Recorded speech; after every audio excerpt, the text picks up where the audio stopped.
Dr. Sylwia Hyniewska. She is an associate lecturer at the University College London, and she will talk to us about her work to study emotion perception on the different tools she's developed. And also worth to mention that Sylwia has been part of the Neuro-COVID task force over the last year, and maybe we'll hear some info about this, which is very exciting. And Sylwia, if you can share your screen with us now. Yes, getting there. Yes.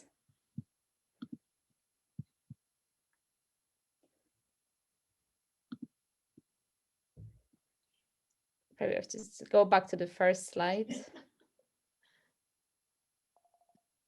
Thank you. And the floor is yours. Okay, thank you for the introduction. I'm really happy to be invited to present to you today. Just some ground rules before we start.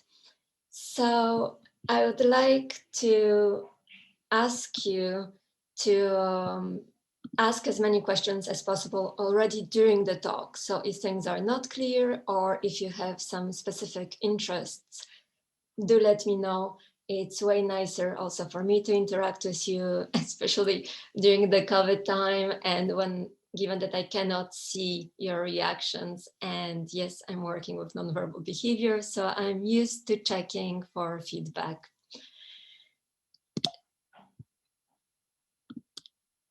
So today I would like to talk to you about how we look at others and what is it we pay attention to when attributing emotions, and what aspects of our own behavior or our own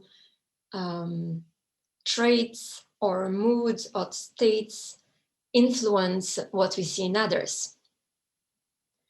So here I just gave a little example. When you're watching someone, how do you judge how they are doing? Is this boy dealing well with his ice cream, or does he need some help?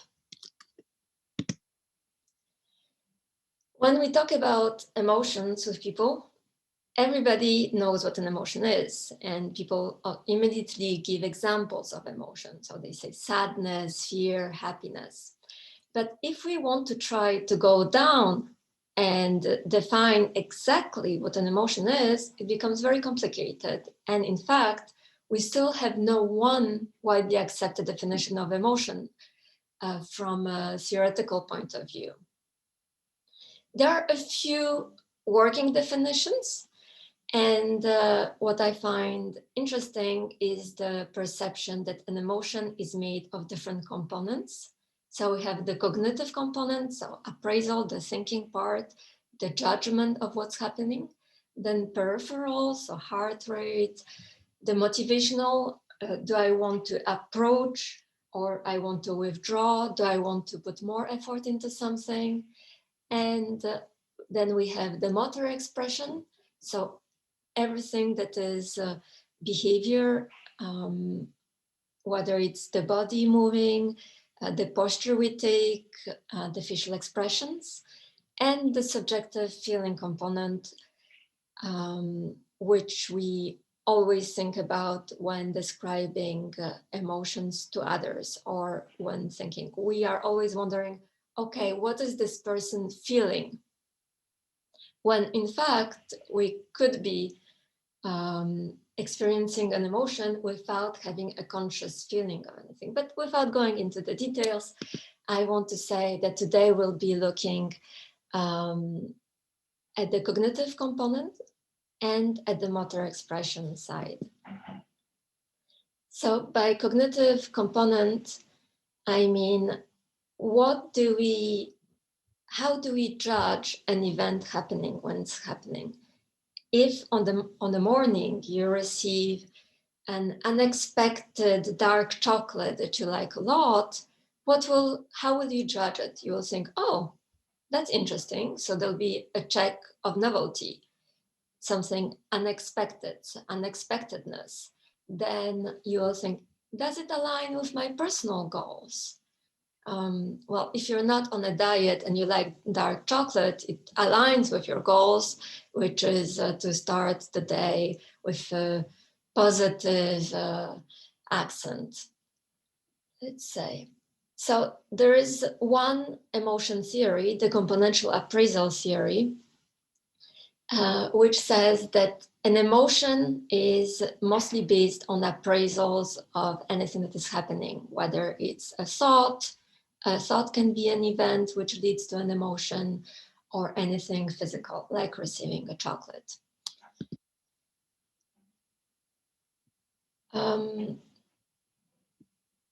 So on the motor expression, we can think of an emotional expression as really an expression. So we have the emotional experience, and then there could be some kind of leakage of this. And often this is how we see it. However, it could be also socially influenced and be some kind of message. So sadness, for example, is known for attracting a positive response from others. And to some degree, it was developed as a social message. And when behavior has a social aspect, to some degree, it could be regulated. And because of this, there could be also some cultural factors, not only in terms of what the different stimuli evoke in us, but also how we're going to display that we have an emotion, or what will be the natural tendency for the emotion to come out as leakage. And affective face and body behaviors has been explored already, studied by Duchenne and Darwin in the 19th century. And there is a very technical way of describing what's happening in the face, the facial action coding system, which is used in studies to make sure that when we talk about a facial expression such as a smile, we will be able to compare the smiles in terms of intensity and the kind of smile, to make sure that we are talking about the same things, and not to introduce more factors which would change people's perception when we're talking about perception.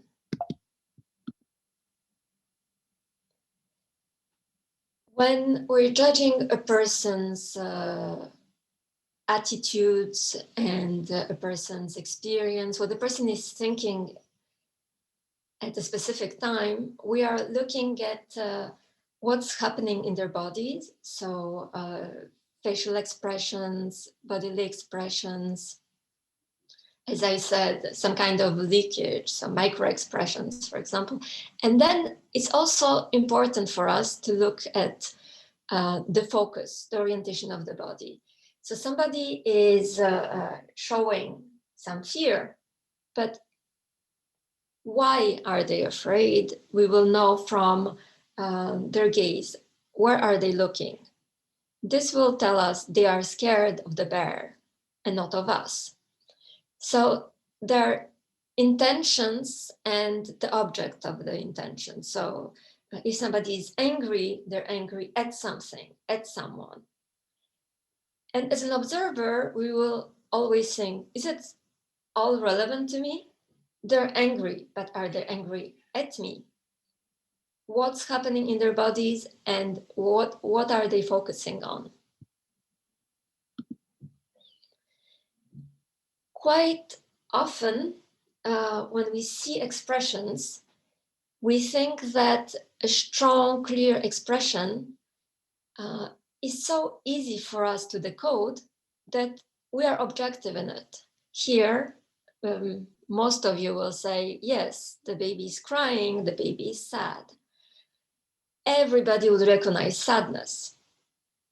So we believe that when things are very clear, there's not much room for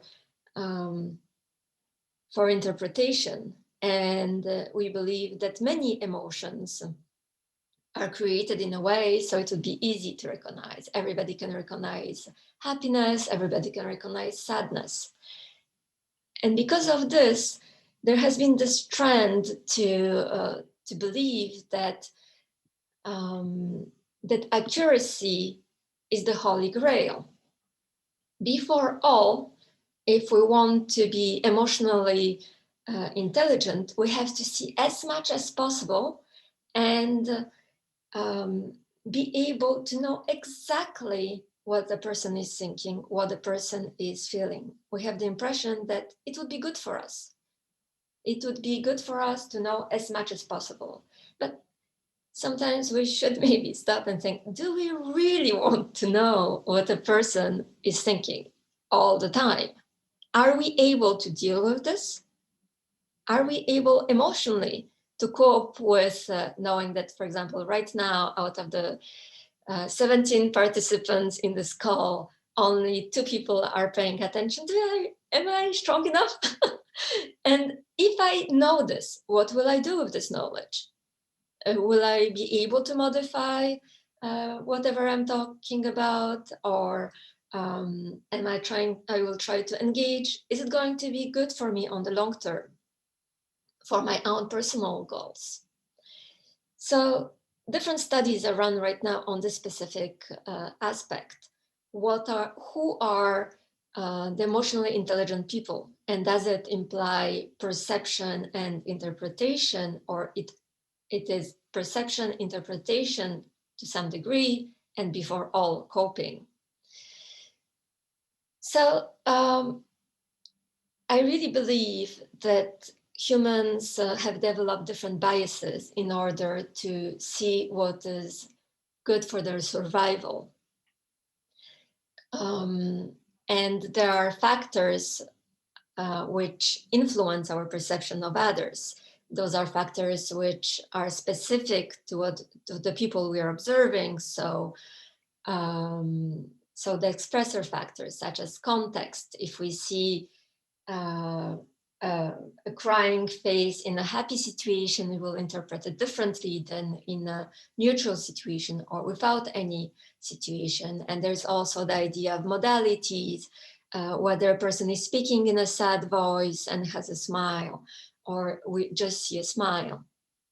But then there are also the observers factors. In what mood are we when we're watching someone cry? What are we doing? Are we smiling, for example? Are we activated and full of energy when in the middle of judging something? And this is the side that I want to discuss with you today. And as I said, if you have questions or anything is not clear, please interrupt me or just ask without considering it to be an interruption. So first, I would like to show you some, to attract your attention to the fact that when we are watching someone, when we are interacting with someone, we are automatically mimicking them to some degree. And this happens for facial expressions of others. So when somebody has a small facial expression, we will also have a tendency to have some unconscious mimicry. It is not always observable with the naked eye. So different. Sylwia? Yes. Sorry to disturb you. We have a question from the audience. Yes. That I will just let Katarzyna talk. Yes. Yeah, hello, thank you for a great talk. You can talk yes, can you hear me?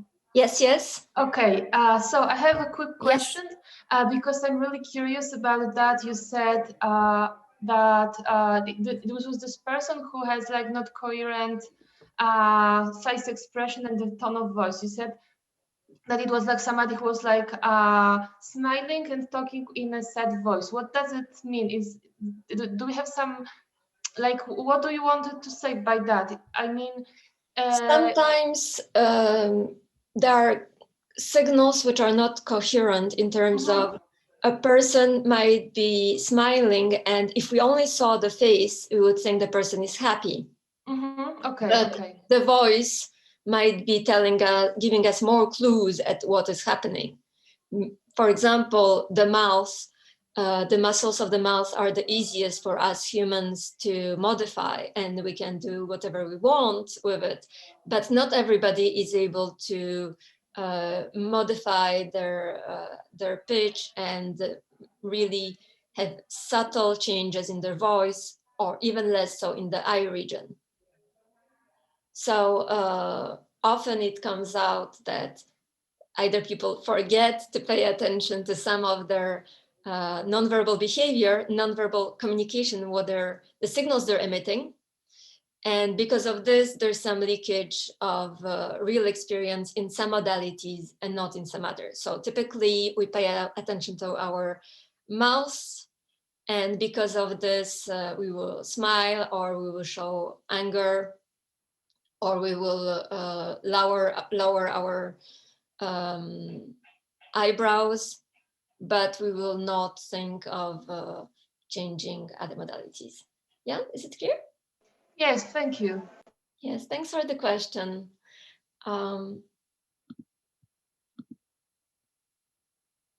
So for the mimicry, it's not that we always see that we are being mimicked. So it does not, it's not always to improve the sharing of information. And there are different theories regarding why people mimic and how it influences us in that specific moment. And there are some studies show that mimicry influences our understanding of others. It's by mimicking and having this feedback from our own faces that we modify our interpretation of the faces of others. However, there were many studies, and even though we do find all the time that there is an impact of our facial feedback, let's call it that way, we don't know to what degree, and we don't know what is being affected. So I wanted to run a study, and that more specifically on something more basic than categorization of emotions, because former studies show that you don't always have a very specific kind of mimicry. You may have you might reproduce some parts of the facial expression, but not all of it. At that time, it was not clear that you could reproduce all expressions. Since then, since 2015, some studies by Tanya Wingenbach has shown that actually we can see a tendency to mimic the full facial expressions, and those mimicked expressions would be different for anger, fear, and joy. However, the study is looking at how mimicry influences the perception of different categories were not very strong. And given that feedback from the faces happens so fast and is so basic and unconscious, it seemed that the best approach would be to look for very basic evaluations. And the most basic evaluations of emotions and of others is at the level of positivity and negativity. So this is what we did, and told people, we created a nice cover story, told people to activate their muscles when seeing different faces, and without telling them, this is what we showed them, we told them, when you see a specific kind of face, for example, when you see a man, you have to say that you see a man by activating the corrugator supercilii, and this is the muscle that you have to activate.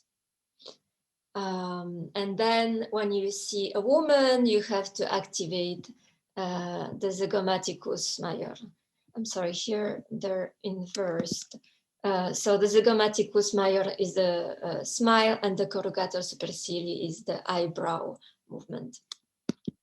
And we told the participants that we're testing a new technology for people with handicaps, and we're trying to see whether the activation of muscles is a good way of giving some control and selecting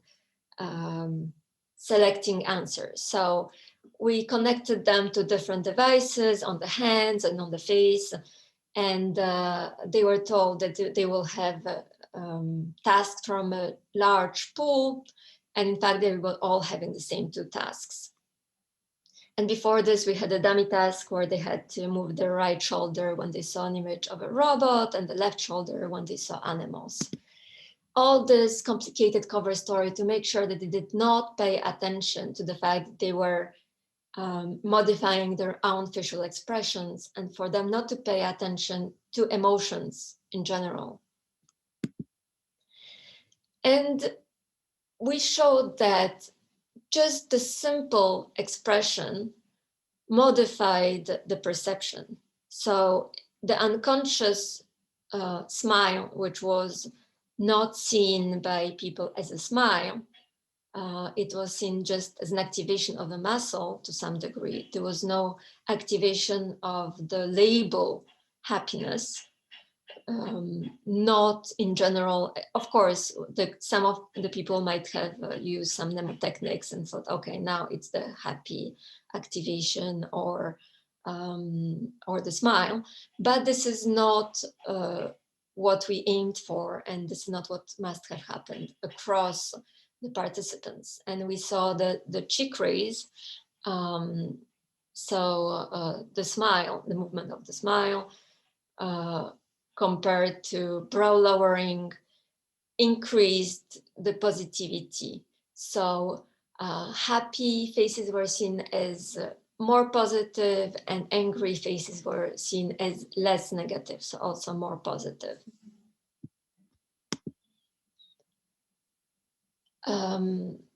So here we see that this is a bias which is occurring in healthy participants. It's not to be seen as something we should fight. It's, I'll explain a bit further down what I mean by here, but we should sometimes move away from the idea that accuracy is what we should be always looking for, because different biases help us go faster in the judgment and preserve our own interests. Another factor which is important when looking at people and trying to understand them is self-relevance. As I said before, it's important to know what is the object of someone's emotion or of someone's attitude. So when someone is showing fear and looking to the side, of course, we will follow this gaze and see, okay, what is this person scared of? Should we also be scared? So if they're looking at a lion, we know we are also in danger.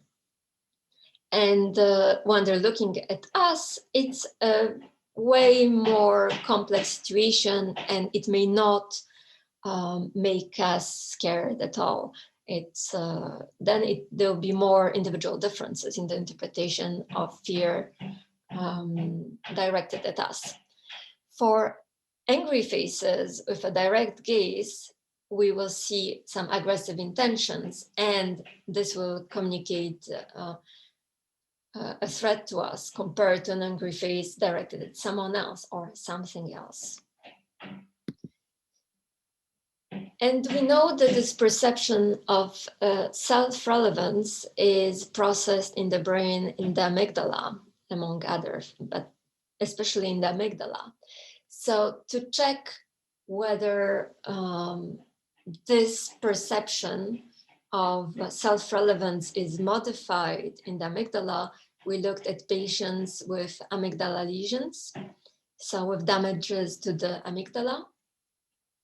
And we presented pictures of people looking at the participants and looking away in neutral, angry, and fearful expressions. And when watching those faces, participants had to say whether they saw a man or a woman.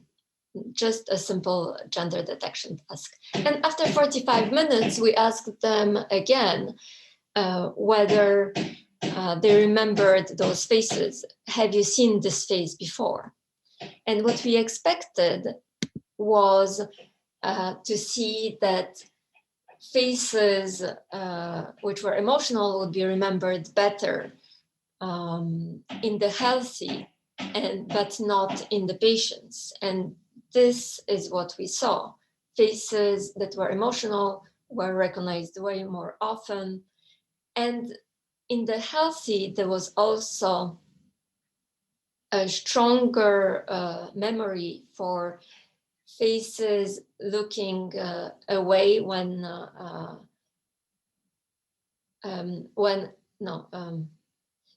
stronger memory for angry expressions looking at participants than averted. And for fear, given that it's more ambiguous, we did see that direct and averted gaze were well recognized. For patients, this was not the case. There was no interaction and no enhancement of the memory through emotions. What is interesting and that we cannot explain is that faces shown with the averted gaze in general were remembered better than with a direct gaze.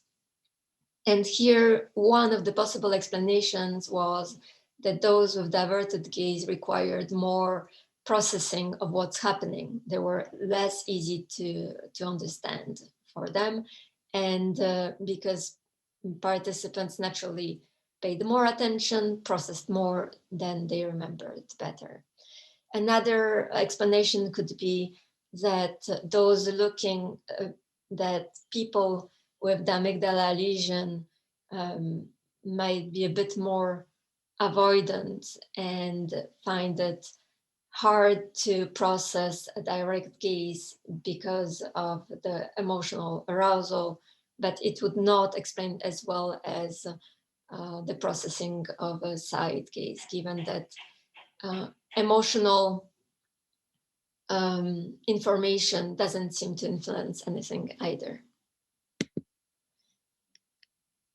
So again, here we see an emotional bias, and which is happening clearly in the healthy population, and another additional bias, which is the modulation by relevance.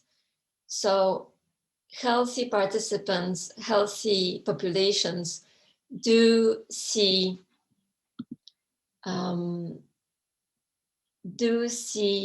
what is important to them, and this seems to be a good thing.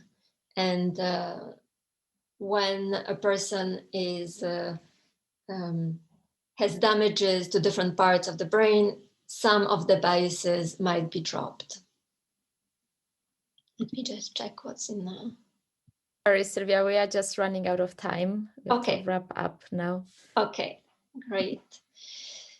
So there are different other examples of biases which happen in specific personality disorders, such as in borderline, who in general have a tendency to be more anxious and more hostile, and before all have a fear of rejection. And if we look specifically at their biases for the social rejection, the social threat, we see that these participants recognize emotions with a social threat better than healthy controls, and see more all negative emotions as more negative. And it's not only that they are biased and see less accurately, but they do see some of the emotions which are relevant to them more accurately. So let's stop here with the idea that biases can be very healthy by making our decision-making faster and easier for us. Yes, maybe we can move to the questions. Okay, thank you, Sylwia, for the great talk. Unfortunately, we don't have time left for the question. Fortunately, we had the one question during the talk. But if anyone has any question, hopefully they can contact you directly or see you in the Gather Town during the networking session. And for the attendees, please, if you can join now the main link, the main event where we have a session organized by the Foundation for Polish Science. So if you can leave this meeting and then join the main link, and it will take you directly to that event, okay? Thank you very much for everyone for attending, and see you in the networking session.